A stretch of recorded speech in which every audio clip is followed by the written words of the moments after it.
My wife and I live in a rural community that's growing rapidly. Our town has doubled in size in the past decade. Land prices are sky high with development gobbling up farm fields on every side. How in the world can a person get started in ranching unless they own or inherit land? It may surprise you to know that there are people operating completely on leased land. As one of those ranchers, here are a few ideas about operating as a renter. Number one, advertise and ask. You need to let landowners know that you're interested in leased land for grazing. A renter must always be looking for the next deal. Advertise on Craigslist, at the co-op or the coffee shop. Don't be afraid to stop and ask about the possibility of grazing.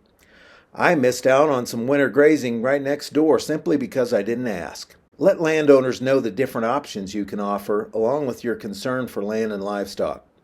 Number two, look for a win-win.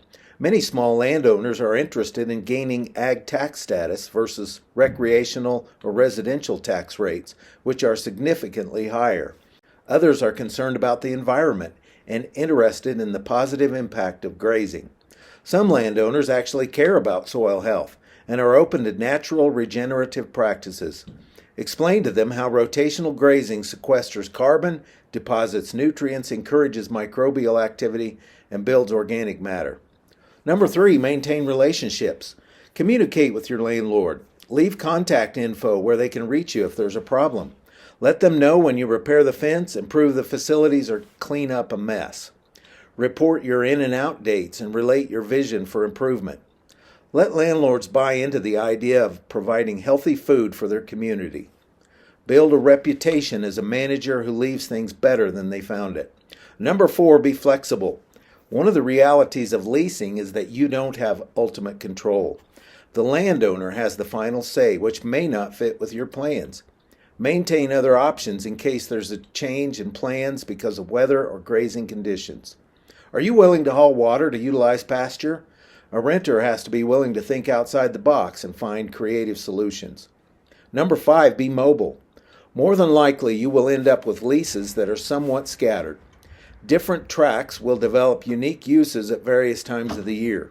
A truck and trailer, water tanks, and corral panels are indispensable for the renter. A mineral feeder that's easily moved will simplify your life. Cows trained to electric fence will give you an advantage to utilize land that's overlooked by others. The disposition of your cattle is a major issue when moving and hauling regularly. Neighbors are impressed by the gentleness of our PCC cattle. Number six, know your facts. One landlord asked me if I would be applying fertilizer on his land. I had just recently read that a cow produces 10 pounds of manure per day. That's over 1.5 tons per cow in a year. I promptly replied that my cows would be spreading 155 tons of organic fertilizer over the course of the next year. He was impressed. What if the landlord asks you how much water your cows will require? Having that information at hand will help you give a knowledgeable answer. Is it possible to ranch without owning land?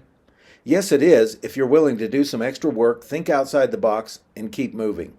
Nobody said it would be easy, but there are grazers everywhere proving that it can be done. Keep on grazing, and I'll see you next time on the Herd Quitter Minute.